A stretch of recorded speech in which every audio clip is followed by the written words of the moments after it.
Welcome back students. Today we are going to start a topic that is permutation. So हमने permutation की जो definition है वो already discuss कर ली हुई है। ठीक है, हमने परमुटेशन कॉम्बिनेशन की जो डेफिनेशन है कि ये होते क्या हैं हमने ऑलरेडी डिस्कस कर लिया हुआ है, और उसके बाद हमने फंडामेंटल प्रिंसिपल ऑफ काउंटिंग किया है। ठीक है, तो अब मैं आपको जस्ट परमुटेशन क्या होता है जस्ट एक ओवरव्यू दे रही हूँ, और उसके बाद हम इसकी थ्योरम्स करते हैं। ठीक है, तो परमुटेशन जो है वो एक्चुअल में क्या होती है, वो अरेंजमेंट्स होती है। और अरेंजमेंट्स हम किस में से लेते हैं, हमारे पास डिफरेंट नंबर ऑफ थिंग्स होते हैं, मतलब गिवन नंबर ऑफ ऑब्जेक्ट्स। ठीक है, तो हमारे पास जो ऑब्जेक्ट्स होते हैं, ठीक है, अब हमारी चॉइस होती है कि हम उसमें से कुछ एलिमेंट्स चूज़ करें या सारे एलिमेंट्स चूज़ करें। ठीक है, तो यहाँ पे मैं ये लिख सकती हूँ बाय टेकिंग सम और ऑल द एलिमेंट्स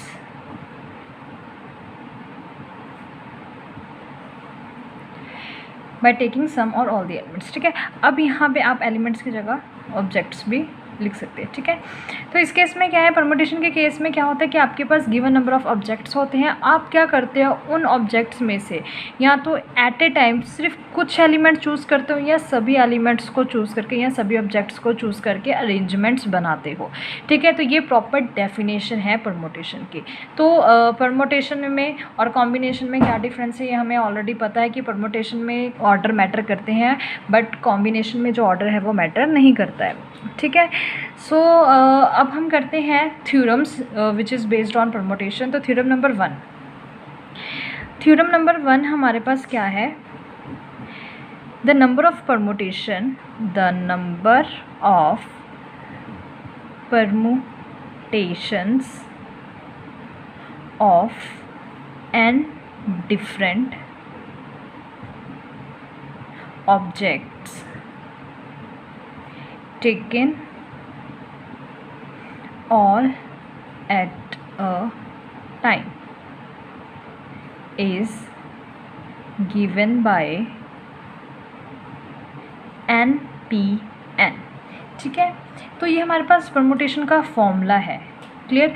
अब यहाँ पे थ्योरम नंबर 1 जो है वो हमें ये कह रही है कि अगर हमारे पास suppose total n different objects हैं। अब यहाँ पे मैंने आपको ऑलरेडी बताया था कि हम कुछ ऑब्जेक्ट्स ले सकते हैं, ठीक है, या सारे ऑब्जेक्ट्स ले सकते हैं। ठीक है, तो अब यहाँ पे क्वेश्चन है कि आपके पास n डिफरेंट ऑब्जेक्ट्स है, आप क्या कर रहे हो, सारे ऑब्जेक्ट्स को कंसीडर कर रहे हो परमुटेशन के केस में। मींस कि अगर आपके पास सपोज 10 चेयर्स हैं तो आपने 10 की 10 चेयर्स जो है वो चूज़ कर ली है। अब यहाँ पे 10 चेयर्स जो है वो अलग अलग हैं, यहाँ पे डिफरेंट है ना, दैट मीन्स वो डिफरेंट, आप उनमें जस्ट आप देख के ये नहीं बता सकते हो कि वो जो 10 है उसमें 2 सिमिलर हैं या 3 सिमिलर है या 4 सिमिलर है। हम ये कंसीडर करके चल रहे हैं कि वो 10 की 10 चेयर्स जो हैं वो अलग हैं, colour bye colour bye size, और किसी भी अकॉर्डिंग वो जो है वो डिफरेंट हो सकती हैं। ठीक है, तो अगर इस तरह का केस आता है आपके पास, तो आप क्या कहोगे कि आपके पास जो नंबर ऑफ परमुटेशन बन रही है दैट इज़ NPN। क्लियर।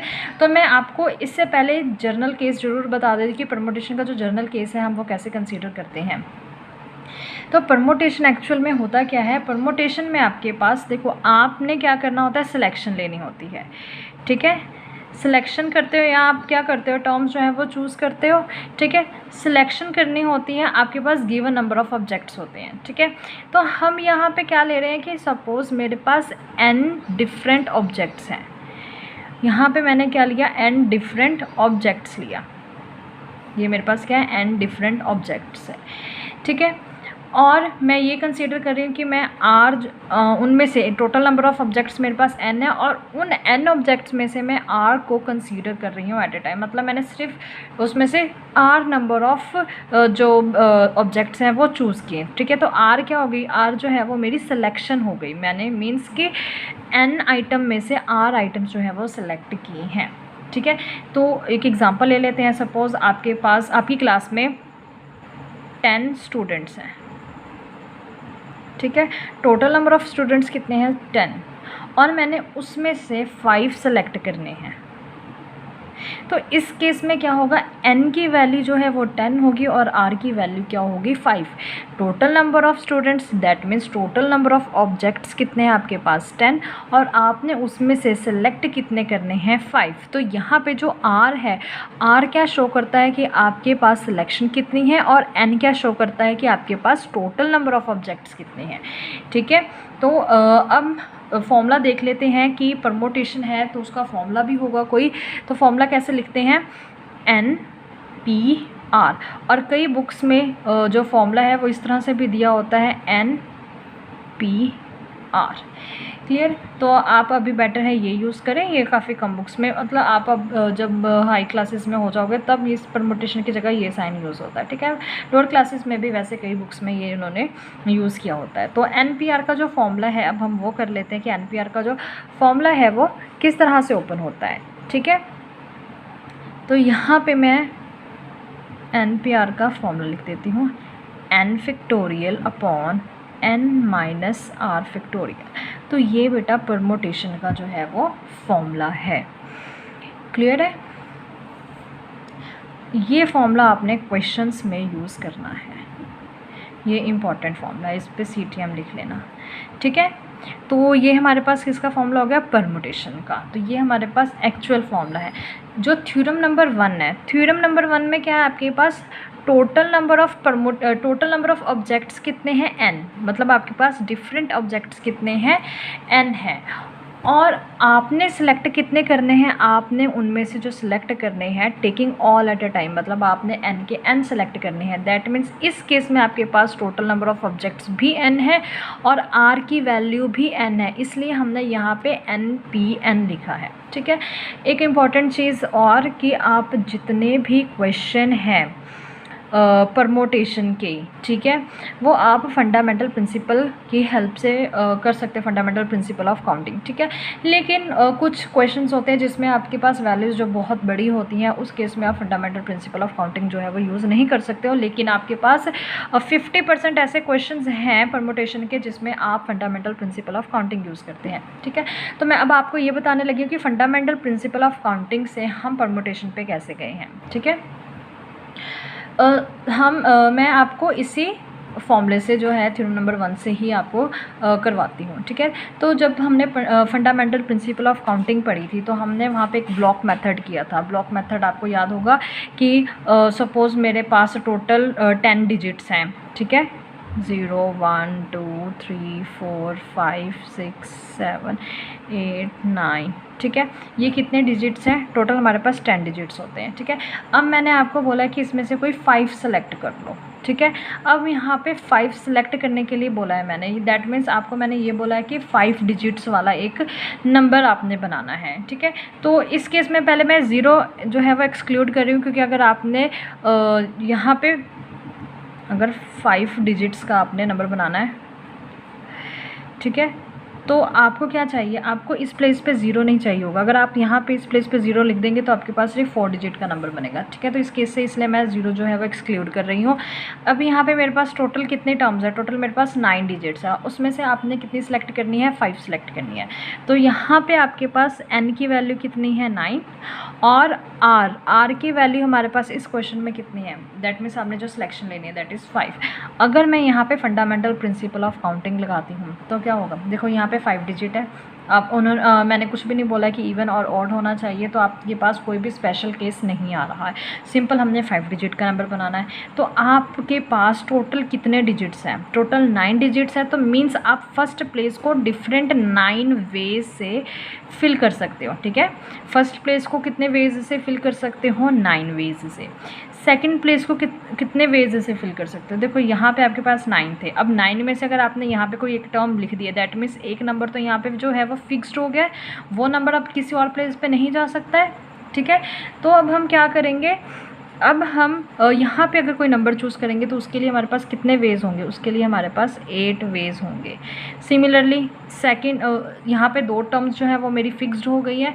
यहाँ पे देखो 2 टर्म्स अगर फिक्स हो गई है तो इस प्लेस के लिए मेरे पास कितनी टर्म्स बचेंगे, इस प्लेस के लिए मेरे पास जो है वो 7 टर्म्स बचेगी। दैट मीन्स मैं 7 डिफरेंट वेज से इस कॉलम को इसको फिल कर सकती हूँ। ठीक है, सिमिलरली अब यहाँ पे चेक करो आप, यहाँ पे आपके पास कितने वेज हो जाएंगे, 6 वेज हो जाएंगे, यहाँ पे आपके पास 5 वेज हो जाएंगे। ठीक है, तो आपने 5 डिजिट का नंबर बनाना है तो सारी टर्म्स एक साथ आनी चाहिए। तो यहाँ पे आपके पास कौन सी प्रिंसिपल यूज़ होगा, मल्टीप्लिकेशन का प्रिंसिपल यूज़ होगा, क्योंकि मल्टीप्लिकेशन का जो प्रिंसिपल है वो एंड के केस में जो है यूज़ होता है, और एंड के केस में क्या होता है, सारी टर्म्स हम एक साथ लेते हैं। ठीक है, तो इसका आंसर क्या आएगा, 9 × 8 × 7 × 6 × 5। तो ये आपके पास जो है वो आंसर आएगा। ठीक है, तो अब हम इस क्वेश्चन को परमुटेशन की हेल्प से भी करके देख लेते हैं। अब परमुटेशन में क्या होता है, परमुटेशन में आपने NPR लिखना होता है। NPR मतलब 9P5 ये लिखा मैंने। अब यहाँ पे फॉर्मूला मैं अप्लाई कर रही हूँ, ये वाला n factorial upon n minus r factorial. That means ऊपर 9 फैक्टोरियल आएगा, नीचे क्या आएगा 9 - 5 फैक्टोरियल। ठीक है, तो यहाँ पे देखो 9 फैक्टोरियल अपॉन 9 - 5 कितना होता है 4। यहाँ पे क्या आ जाएगा 4 फैक्टोरियल आएगा। तो मैं 9 फैक्टोरियल को अब ओपन कर रही हूँ। तो 9 फैक्टोरियल को जब ओपन किया तो 9 × 8 × 7 × 6 × 5 × 4 फैक्टोरियल। ठीक है, डिवाइडेड बाय नीचे क्या आएगा 4 फैक्टोरियल। 4 फैक्टोरियल से 4 फैक्टोरियल कैंसिल, तो हमारे पास टर्म क्या रही है 9 × 8 × 7 × 6 × 5। तो आंसर तो वही आ रहा है जो हमारे पास फंडामेंटल प्रिंसिपल ऑफ काउंटिंग से आ रहा है। इसका ये मतलब हुआ कि अगर आपके पास रेपिटेशन अलाउड ना हो, मीन्स हमारे पास कुछ स्पेशल केसेस होते हैं जब आप फंडामेंटल प्रिंसिपल ऑफ काउंटिंग भी यूज़ कर सकते हो, या उसकी जगह आप सिंपल परमुटेशन भी यूज़ कर सकते हो। ठीक है, तो अगर रेपिटेशन नॉट अलाउड का क्वेश्चन है तो अब वो आपकी चॉइस होगी, आप चाहे फंडामेंटल प्रिंसिपल से भी कर सकते हैं या परमुटेशन से भी कर सकते हैं, लेकिन आपके पास डिफरेंट एक्सरसाइजेज होंगी। तो जैसे अब हम एक्सरसाइज करने लगे 7.3, तो वो परमुटेशन की एक्सरसाइज है, तो आप बेसिकली उस एक्सरसाइज को किससे करोगे, परमुटेशन के फॉर्मूले की हेल्प से। ठीक है, तो ये हो गया सिमिलैरिटी मैंने बताई है फंडामेंटल प्रिंसिपल ऑफ काउंटिंग की और परमुटेशन की। तो परमुटेशन का आपको फॉर्मूला भी पता हो गया, वो अप्लाई करना है कैसे वो भी पता लग गया है। ठीक है, तो यहाँ पे थ्योरम नंबर 1 देखो क्या कहती है। थ्योरम नंबर 1 जो है वो कहती है कि the number of permutation of n different objects taken all at a time is given by NPN। तो यहाँ पे NPN की क्या वैल्यू है अब मैं आपको वो बताने लगी हूँ।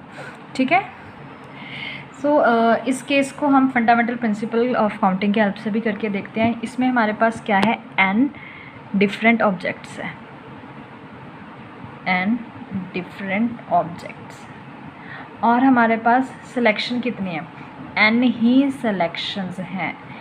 ठीक है, तो यहाँ पे देखो फिर हमारे पास अगर n प्लेस हो गए, हम पहले प्लेस लिखते हैं, प्लेसेस, और नीचे मैं उसकी क्या लिख रही हूँ, चॉइसेस। ठीक है, तो यहाँ पे देखिए फर्स्ट प्लेस है, फर्स्ट प्लेस में अब आपके पास n डिफरेंट ऑब्जेक्ट्स है, तो कितने चॉइसेस है, मतलब n चॉइसेस है। उसके बाद आपके पास सेकंड प्लेस है। अब सेकंड प्लेस के लिए आपके पास कितने चॉइसेस रह गए। देखो अगर आपके पास 10 ऑब्जेक्ट्स होते हैं तो आप पहले कहते हो कि मेरे पास टोटल ऑब्जेक्ट्स हैं वो 10 है। ठीक है, उसके बाद आप कहते हो नेक्स्ट सीट के लिए आपके पास नेक्स्ट प्लेस के लिए कितनी चॉइसेस हो जाती हैं, 9 चॉइसेस हो जाती है। वो कैसे होती है, 10 - 1। ठीक है, और उसके बाद 8 चॉइसेस हो जाती है। तो आप उसको अगर फर्स्ट प्लेस से मैं अगर उन दोनों को कंपेयर करूं तो मैं ये भी लिख सकती हूँ ना 10 - 2। ठीक है, और अगर यहाँ पे मैं 7 लिखती तो यहाँ पे मैं 7 को अगर फर्स्ट प्लेस से कंपेयर करूँ, क्योंकि यहाँ पे मेरे पास n की वैल्यू है और कुछ भी नहीं है, तो मैं इसलिए सभी को फर्स्ट प्लेस से कंपेयर कर रही हूँ। तो यहाँ पे क्या आ जाएगा 10 - 3। ठीक है, तो अब मैं क्या कर रही हूँ, यहाँ पे सेकंड प्लेस के लिए अब मैं चेक कर रही हूँ कि कितने चॉइसेस। अब सेकंड प्लेस के लिए मेरे पास कितने चॉइसेस रहेंगी, सेकंड प्लेस के लिए मेरे पास चॉइसेस रहेंगी, देखो 10 - 1 हमने ये किया था ना, क्योंकि 9 था। इसका मतलब है कि टोटल अगर 9 है तो 1 सब्ट्रैक्ट कर दो, तो यहाँ पे हमारे पास n - 1 आ गया। थर्ड प्लेस के लिए कितनी आएगी, थर्ड प्लेस के लिए n - 2, क्योंकि टोटल नंबर ऑफ़ आइटम्स मेरे पास ऑब्जेक्ट्स अगर n है तो 2 मैं यूज़ कर चुकी हूँ, तो n - 2 रिमेनिंग बचेंगी। ये रिमेनिंग आ रही है हमारे पास। ठीक है, तो सिमिलरली हमारे पास फोर्थ प्लेस के लिए कितनी बचेंगी, n - 3। Clear, so on nth place पे। अब देखो हमारे पास n टर्म्स थी और उसमें से हम सारी टर्म्स मैं आपको ऐसे करवा देती हूँ कि देखो आप क्या करते हो, आप हमेशा ये देखते हो कि आपके पास प्रीवियस प्लेस में कितनी टर्म्स यूज़ हो गई हैं। तो n है, nth प्लेस है, तो nth प्लेस से पहले वाली में क्या होगी, n - 1, मीन्स लास्ट प्लेस में आने से पहले आप n-1 जो है आइटम्स ऑब्जेक्ट्स है वो यूज़ कर चुके होंगे, ठीक है। तो आपके पास लास्ट प्लेस के लिए जो आइटम बचेगी दैट इज़, या ऑब्जेक्ट बचेगा दैट इज़ 1, ठीक है। तो आप ऐसे भी देख सकते हो, देखो यहाँ पे 2 था तो आपने 1 लिखा है, यहाँ पे 3 था आपने 2 लिखा है, यहाँ पे 4 था आपने 3 लिखा है, यहाँ पे n है तो आप क्या लिखोगे n-1। तो आप जब इसको ओपन करोगे आपके पास क्या आएगा n-n+1, n से n कैंसिल 1, तो लास्ट प्लेस पे आपके पास जो चॉइसेस बच रही हैं 1। तो वो आप ऐसे भी बता ही सकते हो कि आप nth प्लेस पे जाने के लिए, और आपके पास टोटल n आइटम्स थे, तो आप क्या कर चुके हो आपके पास जितनी भी टर्म्स थी आप सबको जो है वो यूज़ कर चुके हो। तो लास्ट प्लेस के लिए आपके पास क्या बची है, सिर्फ 1 आइटम ही बची है, देखो n-n-1। तो आप क्या कर चुके हैं, n में से n-1 जो है वो यूज़ कर चुके हो। तो आपके पास कितनी आइटम बच रही है, सिर्फ 1 बच रही है, ठीक है। उसके बाद तो अब हम इसका फॉर्मूला देख लेते हैं कि हमारे पास फॉर्मूला क्या बनेगा। अब बाय फंडामेंटल प्रिंसिपल वो हमें क्या कहता है कि आपने सबको प्रोडक्ट करना होता है। इसका मतलब ये हुआ n into n-1 into n-2 into n-3 into so on 1। तो ये किसका फॉर्मूला बन गया, ये देखो स्टार्टिंग में n है और गए हम 1 तक है, तो मीन्स n फैक्टोरियल नहीं आएगा, ठीक है। तो ये फॉर्मूला किसका है, n-p-n का। क्लियर। तो जर्नल में आपको कोई और टर्म का भी दिखा देती हूँ। अगर सपोज़ मेरे को 5 फैक्टोरियल लिखना है तो उसको मैं कैसे लिखती हूँ, देखो जो टर्म होता है वो पहले लिखते हैं, उसके बाद उसके जो भी कॉन्टीन्यूटी में हम उससे छोटी टर्म्स लिखते हैं, 5 4 3 2 1। तो 5 उसके बाद 4 उसके बाद 3 उसके बाद 2 उसके बाद 1। तो यहाँ पे भी n उससे छोटी n-1 उससे छोटी n-2 उससे छोटी n-3 एंड सो ऑन 1। तो ये हमारे पास क्या है, n total number of terms थी और n ही चॉइसेस थी, ठीक है। अगर सेम क्वेश्चन मैं ये बोलूँ आपको कि हमारे पास थ्योरम नंबर जो सेकंड है वो ये कहती है कि the number of permutations of n different objects. अब यहाँ पे ये चीज़ ध्यान रखना, अभी हम सिर्फ डिफरेंट ऑब्जेक्ट्स के बारे में बात कर रहे हैं। परमोटेशन है बहुत ही वास्ट टॉपिक है ये, अभी हम सिर्फ डिफरेंट ऑब्जेक्ट्स के बारे में बात कर रहे हैं। इसमें ये नहीं मैंने कहा है कहीं पे भी कि जो सिमिलैरिटी है या कोई ऑब्जेक्ट है वो रिपीट हो रहा है। अभी मेरे पास अगर n ऑब्जेक्ट्स है तो वो सारे के सारे डिफरेंट हैं, ठीक है। अब उन ऑब्जेक्ट्स में से मैं क्या कर रही हूँ, r ले रही हूँ, ठीक है। r को सिलेक्ट कर रही हूँ, that means taken r at a time. Clear है। तो आपके पास जो सिलेक्शन बनेगी दैट मीन्स जो परमुटेशन बनेगा that is n factorial upon n-r factorial. तो ये आपने थ्योरम नंबर 2 जो है वो लर्न करनी है। ये थ्योरम नंबर 2 है और हमने थ्योरम नंबर 1 की है। उसमें क्या था, n हमारे पास ऑब्जेक्ट्स थे और n ही सिलेक्शन थे, तो हमारे पास n फैक्टोरियल आंसर आता है। आप चाहे इसको इस फॉर्मूले से भी करके देख सकते हो। ये जो हमारे पास फॉर्मूला है ये देखो, यहाँ पे मैं लिख दूँ n factorial divided by n minus r की वैल्यू क्या है मेरे पास, r की वैल्यू इस क्वेश्चन में n है, तो n माइनस n फैक्टोरियल। तो क्या आ रहा है, n फैक्टोरियल अपॉन 0 फैक्टोरियल। तो 0 फैक्टोरियल 1 होता है, तो answer will be n factorial. Clear है। तो ये थ्योरम नंबर 1 थी और थ्योरम नंबर 2, ठीक है। तो इस वीडियो लेक्चर में हम जस्ट सिर्फ परमुटेशन ओपन करना सीख रहे हैं कि हम परमुटेशन कैसे अप्लाई करेंगे। तो एक को मैं आपको न्यूमेरिकल करवा देती हूँ। तो आपने क्या करना है, find the value of 4p3, ठीक है। तो 4p3 है आपके पास, आप इसको कैसे ओपन करोगे, दैट मीन्स आप पहले कंपेयर करो इसको जनरल इक्वेशन से। npr है, npr का फॉर्मूला क्या आता है, n factorial upon n minus r factorial, ठीक है। तो इस केस में क्या हो रहा है, इस केस में n की वैल्यू जो है वो 4 है और r की वैल्यू क्या है आपके पास 3। तो ये टर्म आ गई। तो यहाँ पे हम ये लिख सकते हैं 4 फैक्टोरियल अपॉन 1 फैक्टोरियल। तो 4 फैक्टोरियल को आप ओपन कर लें और यहाँ पे आपके पास सॉल्व करके कितना आ रहा है 24। तो ये आपके पास आंसर आ गया, ठीक है। तो ये हम परमुटेशन को किस तरह से ओपन करते हैं वो क्या, ठीक। नेक्स्ट लेक्चर में इसके मैं कुछ और थोड़े से न्यूमेरिकल्स करवाऊँगी, ओके।